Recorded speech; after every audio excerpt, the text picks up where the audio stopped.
Hello everybody, welcome back to the channel. I hope you've had a wonderful new year and had a good start of 2016, both in real life and on the Blitz battlefields.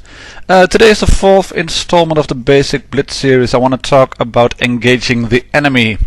Several gameplay videos coming up ranging from tier 3 up to tier 9. And I'm gonna offer my thoughts on what to do in certain situations. The basic idea of Blitz is of course very simple: eliminate all 7 red tanks, all enemies, you win the game. Cap the base, you win the game. But there's more to do with that than just shooting. You have to do some bits, you have to choose a position carefully. You want to avoid being shot at, losing your hit points, and it's good to know some spots on the map, some things to do and some things not to do. There's going to be a very big Rambo YOLO moment of mine in the game, showing you exactly what not to do, and hopefully there's some other good stuff showing you what to do. And I hope both experienced players and new players can learn something from the videos. I'm far from the best player in the game, but I do think watching videos is insightful. Even when you are a good player, you can always take something from it. Meanwhile, we're at Falls Creek. I think this map badly needs a redesign. Everybody rushes for the base actually.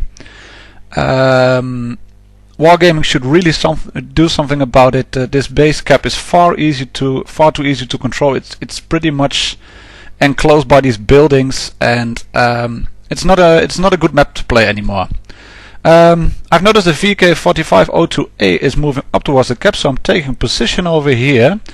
I'm a bit lower than him. He shoots one, bounces one of my turret, I shoot him back, and I reverse down the slope, protecting my hull again. You can see I have some cover to my left, to the front, and I'm trying to move up now. And then I spot this IS-3. I shoot him, he shoots me back. I was exposed on my flank, but I'm taking up position over here, and I'm doing this so I might be able to intercept him as he comes up on our rear. All our team are at the base, around the base. Some enemies are spotted, but I'm fairly safe over here. I think I have nothing to fear from the back, with all the red team being there, including my platoon mate. And here's the IS-3 coming in. I have some issues with the gun depression and issues with my battery of my phone. As you can see, just now 15% remaining. Snapshot doesn't connect, but we are capping the base at the moment, still 1-0 up, and we're putting the pressure high on the red team. The IS-3 is doing a good job. He's choosing a good position here, a channel which only shows the top of his turret. I might have had a shot there, didn't shoot, so that means I can shoot him right here into the side of his tank, into the right hand side. He rushes in, resets the cap. We're already 2-0 up. I take a big shot from the left, someone at the bridge. That's probably the Yak Pointer 2, but I do manage to kill the VK, and from here on it's actually plain sailing for us. Do some more damage on the Cromwell. As you can see from the left of the screen, I didn't realize I had my auto aim turned off, so I'm having a bit of a problem trying to aim here. I can't take this shot on the Cromwell. Now it's 4-1, 5-1, and it's basically a game of a matter of wrapping up over here.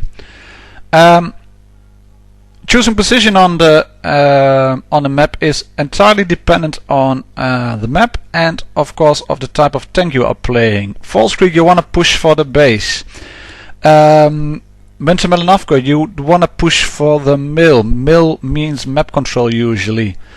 Fort Despair, if you have a lot of heavies, you want to be inside the fort, not out in the open against a lot of mediums. Copperfield, Heavy Stick, the Hill Pass, etc, etc.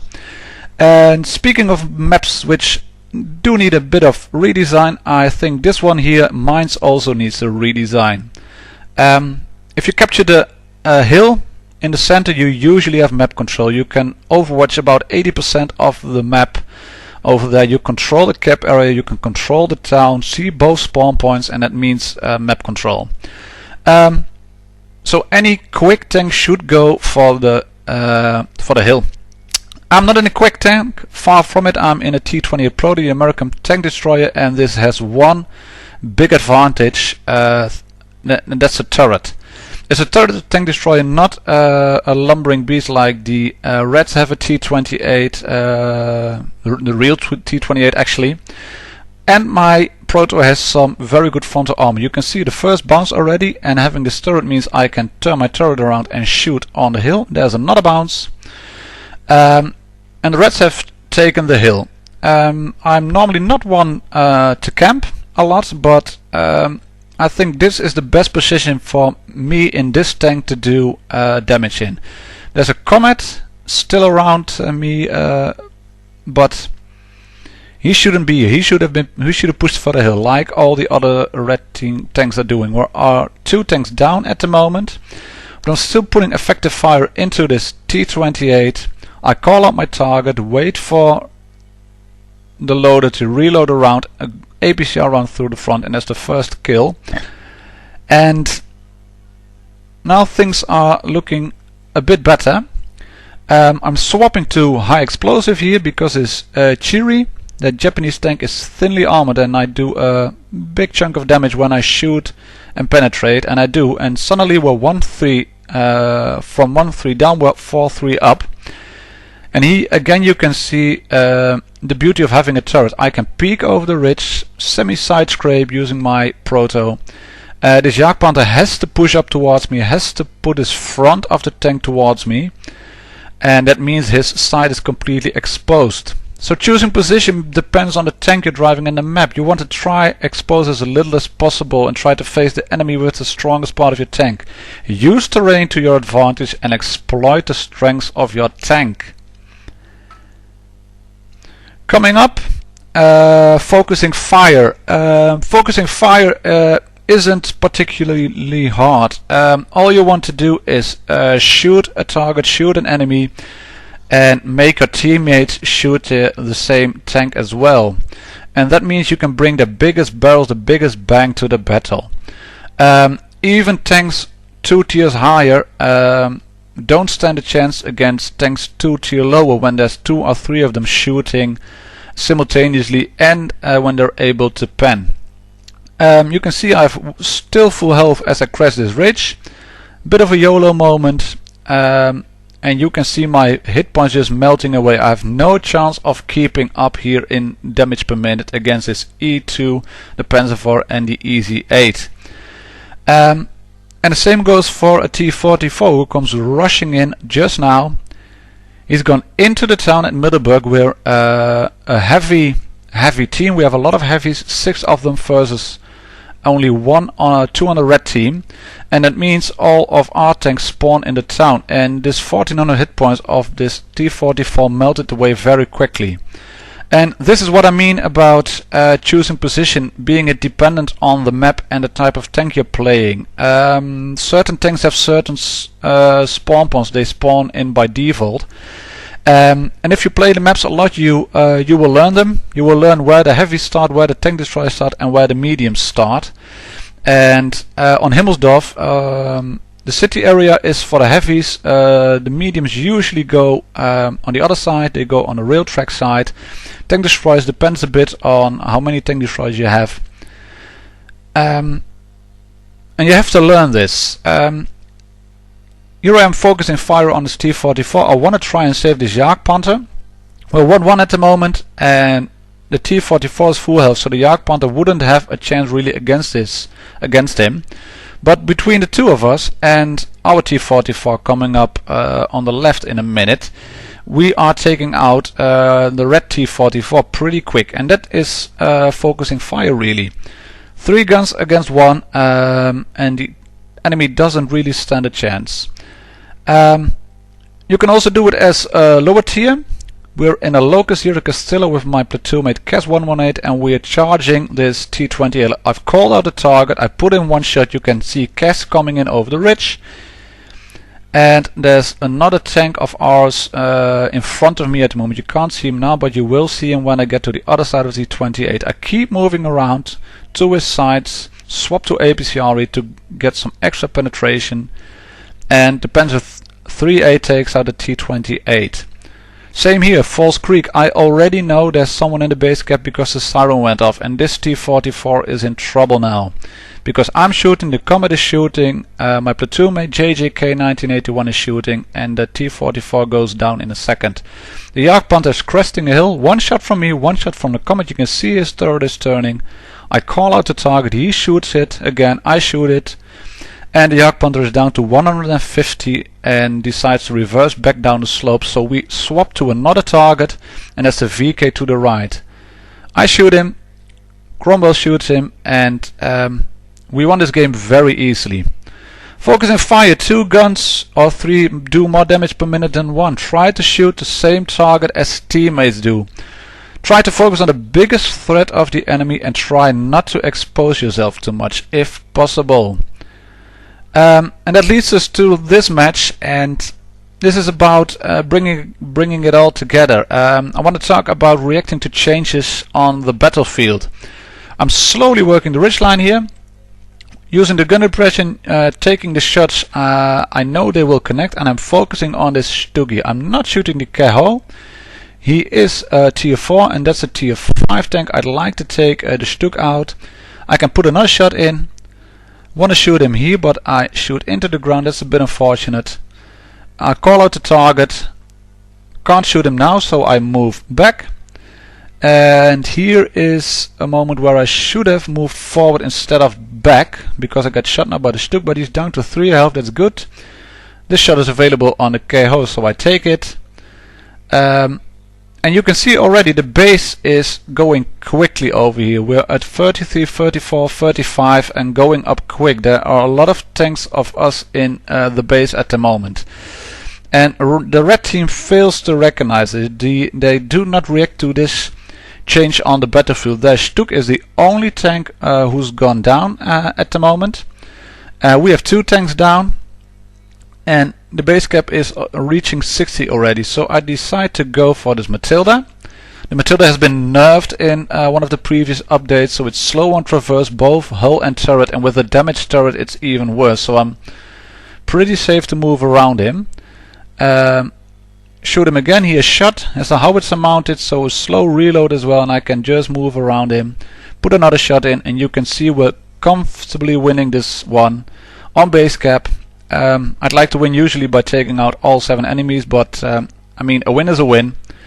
And here's a kill shot on the last tank. And that's what the red team failed to recognize. They failed to recognize the change in on the game, on the battlefield, of tanks moving. I did notice his T-62 moving. I watched my minimap, I watched the icon, and I could see him moving up the hill.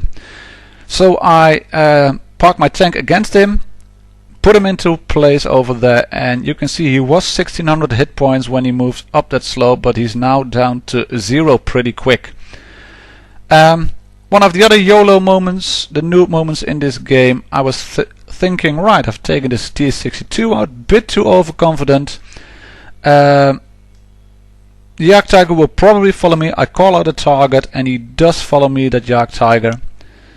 And I have a bit unlucky not to track the object. I damage his tracks, but I do not take them out fully.